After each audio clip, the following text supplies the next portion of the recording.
दोस्तों, social media के हर platform पे एक फोटो बड़ी वायरल हो रही है। उस फोटो में एक लड़का और एक औरत, उससे कुछ ज्यादा ही एज की औरत, दोनों एक दूसरे को किस करते हैं और कुछ पर्सनल फोटो कह सकते हैं अपन उसको। और वो जिस हिसाब से वो सेल्फी ली गई थी, ऐसे लग रहा था कि दोनों ने अपनी मर्जी से वो सेल्फी ली है, लेकिन वो वायरल हो गई। जब वायरल हुई तो लोगों ने भी देखा। जब फोटो देखा तो अरे यार, ये किसका है, ये किसका फोटो है। तो उसमें कुछ लोगों ने कहा कि ये सास और दामाद की फोटो है, सास और दामाद की फोटो। तो लोगों में और जानने की बड़ी इच्छा हुई, जिज्ञासा हुई, क्योंकि लोग भी सब तरह के होते हैं। तो लोगों ने एक दूसरे को फोन किया कि यार, उनकी कोई वीडियोज हैं तो वो भी भेजो, और कोई फोटो है, कोई पर्सनल फोटो है तो वो भी भेजो। लेकिन वीडियोज कोई थे नहीं, फोटोज ही उनके वायरल हुए थे। तो दोस्तों, सोशल साइट्स के हर प्लेटफॉर्म पे एक फोटो बड़ी वायरल हो रही थी। उसमें एक लड़का और एक जो औरत है, वो उससे कुछ ज्यादा एज की औरत, दोनों एक दूसरे को किस कर रहे हैं, मतलब कुछ पर्सनल फोटोज कह सकते हैं। वो फोटो थी, और उन फोटो को देख के ये लग रहा था कि ये अपनी मर्जी से सेल्फी ले रहे हैं।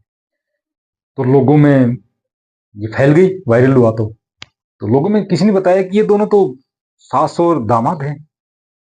मतलब जो लड़का है वो उस औरत का दामाद है, उसकी बेटी का हस्बैंड। तो लोगों में और जिज्ञासा हुई। लोग भी सब तरह के होते हैं कि यार, कुछ इस तरह की फोटो और है तो और दिखाओ।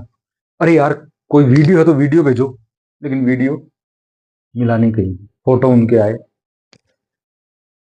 सिर्फ फोटो ही थे। और फोटोज देख के ये लग रहा था कि ये अपनी मर्जी से ही फोटो दिए गए। नमस्कार दोस्तों, स्वागत है आपका एनबी क्राइम अलर्ट में।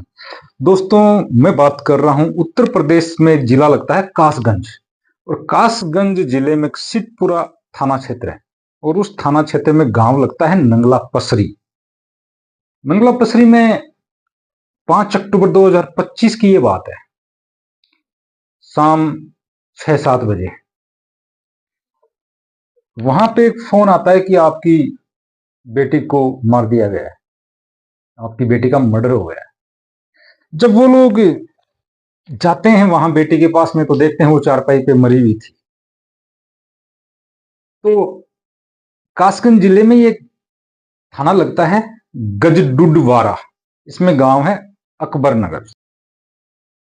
तो वहां पे वो जो लड़की है उसका नाम है शिवानी, 21 वर्ष की है वो। तो लड़की के पीहर वाले वहां जाते हैं कि तुम्हारी बेटी को कैसे मार दिया गया, ये वो। पुलिस को बताया जाता है, पुलिस को बताया जाता है, पुलिस में रिपोर्ट भी लिखवाई जाती है, सिद्धपुरा थाना में ही रिपोर्ट लिखवाई जाती है। अब वहां पे थाने में ये चर्चा चल रही कि मेरी जो बेटी है, बेटी के सास ससुर जेठ देवर ये सब उसको दहेज के लिए परेशान करते हैं, जबकि एक्चुअल में ऐसा था नहीं। उन्होंने, उस औरत ने अपनी बेटी के ससुराल वालों के खिलाफ ये बोल दिया। अब सबको ये जानना था कि कुछ लोग ये कह रहे थे कि इसने सुसाइड किया है, कुछ ने ये कहा कि इसकी हत्या की गई है। लेकिन अब पोस्टमार्टम जब वो, तभी पता लगे कि एक्चुअल में हुआ क्या है। तो 5 तारीख को तो शाम हो गई थी, अंधेरा हो गया था, तो उस दिन तो पोस्टमार्टम होना ही नहीं था, डॉक्टर भी नहीं आए शाम को। अब अगले दिन 6 अक्टूबर की बात है, 6 अक्टूबर 2025 की बात है, पोस्टमार्टम होने वाला था। उसी वक्त उस लड़की के ससुराल वाले भी आ जाते हैं। ससुराल वाले आते हैं तो लड़की के जो पीहर वाले हैं उनको गाली गलौज करते हैं, गलत भला बुरा जो कहना होता है वो कहते हैं। ससुराल वालों में एक शिवानी की जो सास है, नारायण देवी, वो भी आती है। नारायण देवी को लड़की के पीहर वाले कहते हैं कि तुम यहाँ से चली जाओ, ठीक नहीं रहेगा, यहाँ रहोगे तो तुम्हारे लिए नुकसानदायक है। वो नारायण देवी कहती है कि मेरी बहू है, मैं नहीं जाऊं, तुम्हें जो करना है वो कर लो, मारना है, धक्के मारने हैं, जो भी करना वो तुम कर सकते हो, लेकिन मैं नहीं जाऊं। तो वो जो नारायण देवी है वो नहीं। लेकिन वहां पे नारायण देवी ने एक कहानी सुनाई लोगों को, क्योंकि लोग उनके ऊपर इल्जाम लगा रहे थे कि दहेज की वजह से मार दिया ये वो। लेकिन नारायण देवी ने जो कहानी बताई, उसके बाद में वहां पे जितने लोग मौजूद थे उनके पैरों के नीचे से जमीन खिसक गई। वो नारायण देवी बताती है कि 2018 में शिवानी की शादी मेरे बेटे प्रमोद के साथ में हुई। और प्रमोद दिल्ली में नौकरी करता था। तो प्रमोद शादी के 6 महीने बाद से जब भी दिल्ली से आता वो अपने ससुराल में जाता, वहां ज्यादा रुकता, जबकि उसकी बीवी शिवानी वो हमारे घर पे रहती। ये वो शिवानी की जो सास है नारायण देवी, वो बता रही हैं। वहां पोस्टमार्टम जब होने वाला था, उस वक्त जो लोग मौजूद थे उन सबको बताती है कि मेरा बेटा जब भी आता हो दिल्ली से, तो वो उसकी बीवी शिवानी हमारे घर पे हो, लेकिन वो अपने ससुराल में ज्यादा रहता। एक दिन शिवानी ने अपने पिता को भी कहा, पिता को तो बाद में कहा, पहले उस प्रमोद को शिवानी ने कहा कि आप वहां ज्यादा क्यों जाते, मैं तो यहां हूं, आप वहां क्यों जाते। लेकिन वो प्रमोद नहीं माना, वहां जाता था। तो शिवानी ने अपने पिता को भी कहा, पिता अब क्या कहें कि बेटे दामाद है, हम तो कैसे मना करेंगे, आएंगे तो आएंगे, इनका आ सकते हैं, दामाद है, जब इनका मन करेगा तब आएंगे।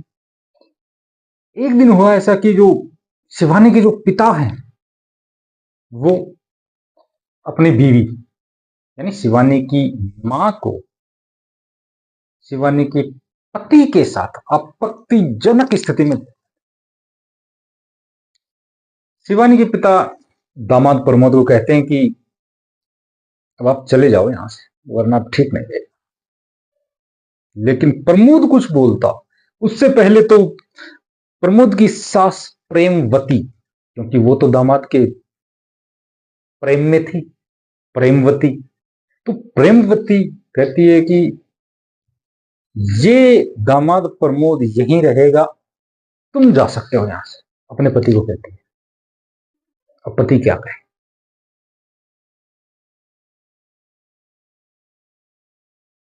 शिवानी ने भी शिवानी को जब पता लगा तो शिवानी ने भी इस बात का विरोध किया, तो उसको खूब पीटा प्रमोद ने, खूब मारा, और बॉडी का ऐसा कोई पार्ट नहीं छोड़ा जहां पे उसके निशान ना पड़े पिटाई के मार के। इस बात से प्रेमवती को कोई तकलीफ नहीं, क्योंकि वो प्रमोद के प्रेम में थी। उसे तो बेटी से लेना देना होता तो वो उसके साथ में, प्रमोद के साथ में ऐसा कुछ करती ही नहीं। लेकिन उसको अपनी बेटी से कोई लेना देना नहीं था, प्रेमवती को। शिवानी के पिता मजबूर हो गए, औरत ने ही ऐसे बोल दिया था, वो क्या करे, को मारे थे। ये सारी बातें पोस्टमार्टम जब हो रहा था, तब वहां पे जितने लोग मौजूद थे, शिवानी के पीहर वाले या और जहां जो भी वहां पे खड़ा था, सबके पैरों के नीचे से जमीन खिसक गई कि क्या कोई सास अपने दामाद के साथ में इस तरह से, उसने अपनी बेटी के बारे में भी नहीं सोचा। लेकिन प्रेमवती ने कर दिखा, कमाल कर दिखा। प्रमोद वो भाग गया। जब ये शिवानी की हत्या हुई या उसने सुसाइड किया, जो भी, वो भाग गया। लेकिन प्रेमवती को ऐसा नहीं करना चाहिए था कि उसकी शिवानी बेटी थी, बेटी के हस्बैंड के साथ में बेटी की जिंदगी बर्बाद कर दी। लास्ट में नतीजा ये निकला कि बेटी ने सुसाइड कर लिया या बेटी को मार दिया गया। अगर मारा भी है तो क्यों मारा गया। प्रमोद अपनी प्रेमवती के प्रेम में अपनी पत्नी शिवानी को मारा। अगर प्रेमवती ऐसा नहीं करती तो ऐसा नहीं होता, वो लोग अपनी जिंदगी आराम से गुजार रहे होते। लेकिन प्रेमवती ने तो नया ही खेल खेल दिया। ये खबर जब पूरे क्षेत्र में, पूरे प्रदेश और देश में फैली, तो लोगों को यकीन नहीं हुआ कि इस तरह से रिश्ते शर्मसार, फिर रिश्ते बचे कहां हैं। अब पुलिस प्रमोद को ढूंढ रही, प्रमोद का अभी अता पता नहीं है, लेकिन पुलिस ढूंढ लेगी, वो सब कुछ उगल देगा। अगर उसने हत्या नहीं की, शिवानी ने सुसाइड किया, तो भी उसके जिम्मेदार प्रेमवती और प्रमोद दोनों हैं। मेरे हिसाब से तो दोनों को सजा मिलनी चाहिए। अब देखो कोर्ट क्या कहता, इसको क्या सजा मिलेगी, पुलिस उसमें क्या फाइनल डिसीजन लेती है, रिपोर्ट में क्या आता है। लेकिन इस तरह के रिश्तों को शर्मसार कर देते हैं, फिर रिश्ते बचते कहाँ हैं। समाज में ये इस तरह की जो घटनाएं होती हैं वो क्या संदेश देती हैं, आने वाली पीढ़ियां उससे क्या सीखेंगी। इस तरह से नहीं होना चाहिए। तो दोस्तों आज के लिए बस इतना ही, मिलते हैं एक नए वीडियो में, तब तक के लिए जय हिंद जय भारत।